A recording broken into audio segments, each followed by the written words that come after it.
We are so excited to see right now that the rats are fleeing the ship, that Democrats are leaving power.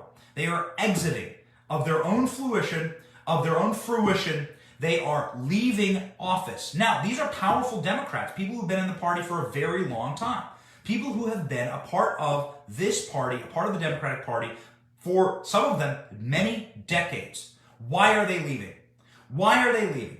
They're leaving because they absolutely and unequivocally know that Democrats are going to lose, not just a teeny bit, not just like a four-seat majority, like what Nancy Pelosi has right now. Nancy Pelosi has a 4-seat majority in the House, okay? Just like 2 Democrats walking away from anything she does would lead to the entire party collapsing and capsizing.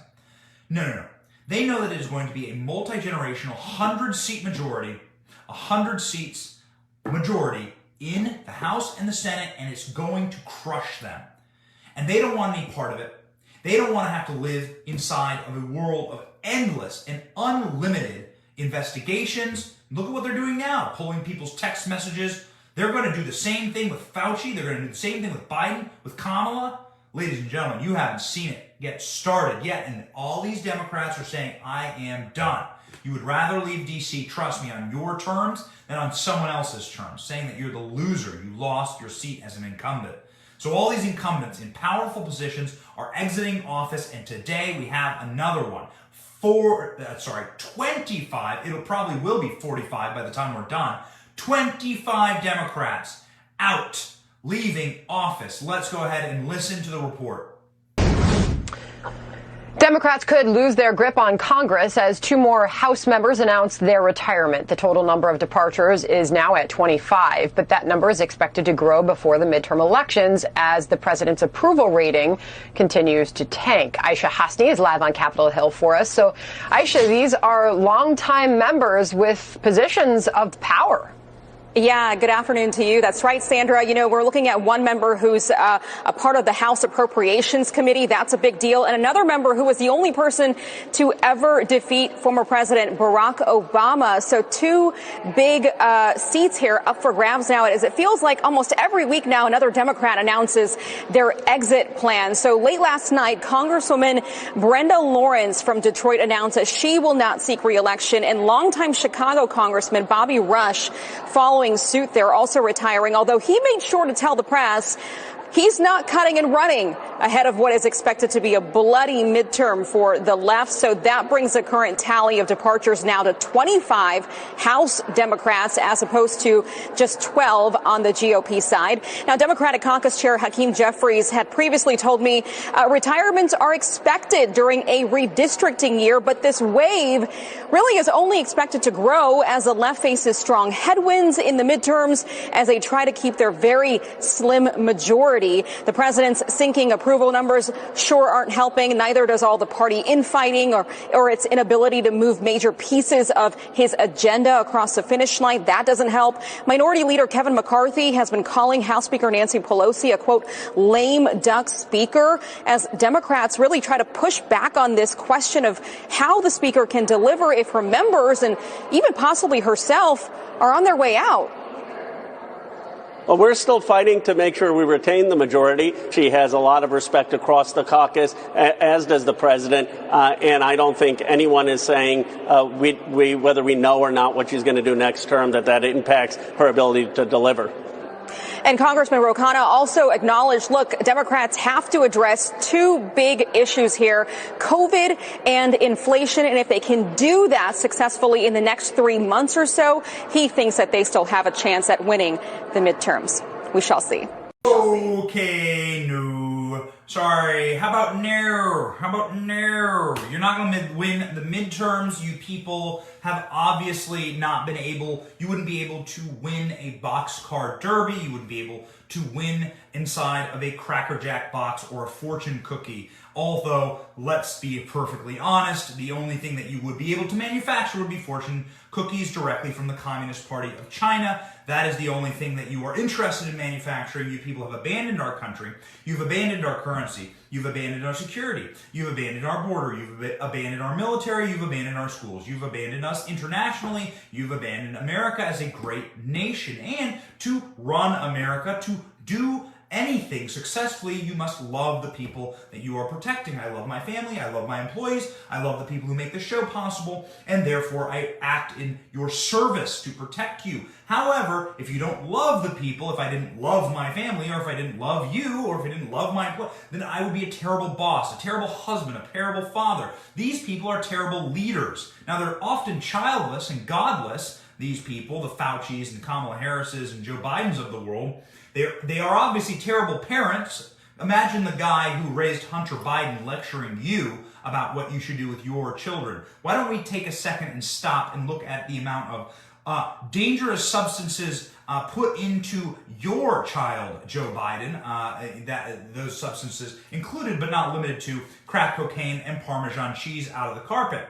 So we have a situation where their own party is fleeing. That's right. Here we go. Brenda Lawrence becomes the 25th House Democrat to not seek re-election. How many seats do Republicans need to take back the majority? 4. How many seats can Republicans win with this kind of a bloodbath?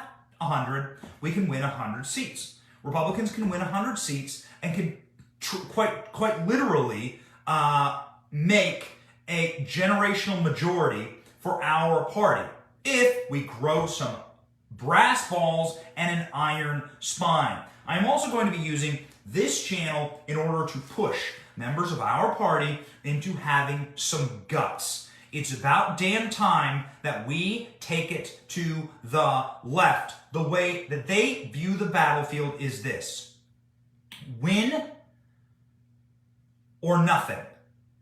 There are no compromises. There are no John McCains. There is no coming across the aisle. There is no meeting in the middle. There is no giving us what we want a little bit of the time. It's absolute trench warfare. Scorched earth. That's how the left views things. They play for keeps. And it's time that we start doing that. What that means for the left, and it's very important to understand their psychology here, the reason why the left uses the government in the way that they do, and the reason why the left governs in the way that they do, is that the left themselves are indeed godless. They view God as the government. And they view the government's entities, such as the Supreme Court and the court system and federal law enforcement, as the clergy of the high church. That high church being the government itself. And they are the chief facilitators of the power of government. And they are going to use that in order to crush you. Because you are simply a very lowly sinner. You're a sinner because you don't believe in the real true, their true God, okay? Of course, it's a false God. It's a golden calf melted down, same as many golden calves have been melted down throughout history. It is a fake, false God, the government. Because they are indeed godless and because that's all they have, they want to use that power to control you. Lucky for us, we are still a Christian nation. We are still a good nation. We are still a great nation. And we are a nation with incredible principles and founding and patriots who support it. That is why you get reports like this. Watch what's happening to these people, these godless people who view government as God. 2022 coming in like an angry beast for President Biden. A new survey shows 54% of people disapprove of the president. Only 40% approve. The president's continuing plummeting popularity could spell trouble for Democrats in the midterm elections now just months away. And yet more House Democrats are jumping ship even before then. 25 of them have announced they're retiring or plan to run for a different office. Michigan's Brenda Lawrence being the latest. The Democrats, of course, are looking to hold on to an already razor-slim majority, and Republicans are predicting a red wave. Joe Concha, Fox News contributor and media and politics columnist for The Hill, is in focus. Talk to me about the ground game now for both these parties headed into the midterms. Well, it's hard to describe the ground game for Democrats at this point because I'm not sure they have a bumper sticker to run on, Harris, that positive thing. Joe Biden actually had a very good slogan in 2012. He said, bin Laden is dead and GM is alive. Hey, that's catchy. It's easy to absorb. I get it. I'm not sure that exists now, right? And at this point, the president's coattails are non-existent, and that's why you're seeing so many retirements or people running for other offices on the Democratic side. And it's a matter of two things at this point, Harris. It's perception and it's performance. The perception is that President Biden Biden can no longer be trusted. This is a CNN poll, okay, and it's noteworthy. 66% of Americans said they doubted whether Biden was, quote, a leader you can trust, unquote. That includes 75% of independents. And then we look at performance, right? Work ethic. Here's the president's public schedule today, all right? It started at 10:10 a.m. The president and vice president received the daily brief. And that's the only item on the schedule that mentions the president directly, all right? So I know there's 2 press briefings that are going on, but the president is involved with that. That's Jen Psaki, that's the COVID-19 team. But that's it for the president, unless he's doing a lot of private things on the phone, that sort of thing. But overall, the optics are bad. As for overall performance, Harris, 72% disapprove of his handling of inflation. Okay, that's a CNBC poll. He's polling in the low 30s on crime and his handling of that. He's polling in the low 20s on his handling of the border. Democrats are on the wrong side of the education argument. There isn't one issue Democrats can run on, and now a red tsunami is coming. And unless there are changes in the administration, heads roll, and a change of course towards the middle like Bill Clinton did in 1994 and 95, they're toast in November. Ask any sober Democrat, Harris, you speak to. They know it. So that's interesting, because what you're saying is the voters may be going toward the middle, but that party is tipping over so far to the left, it's going to just fall to the floor. It appears that way because they're still steadfast on getting Build Back Better done, for example, right? Well, or voting rights legislation, which involves blowing up the filibuster. These are things that are not moderate positions by any way, shape, or form, yet they seem to be sticking to their guns at that point. So perhaps it'll take a spanking in November, and then afterwards the president, because he'll have to work with Republicans in the House and the Senate, will go towards the center. But until then, it seems like get anything done you can before that happens. It's just so mind-boggling, though, because they're making Senator Joe Manchin and Senator Kyrsten Sinema, who are pushing back on Build Back Better, they're making them into somewhat unicorns in sweater vests. But what you're saying is they shouldn't be the odd people out, because that doesn't represent the majority of Democrats who will vote. What is their end game? It's bizarre. All right, let's get... Yep, that is right, because it is time, ladies and gentlemen. It is time. It is time for Republicans to recognize the wonderful gift and opportunity we have before us. Seldom in our civilization, and certainly now that our civilization is reaching a tipping over point, right? It's going to fall one way or the other. Thank you for watching. We are 100% independent news. Are you sick of being lied to? We certainly are. That's why we started this channel. But we can't do it without you. We can't keep going without your help. All we ask is that you click like and subscribe and share this video.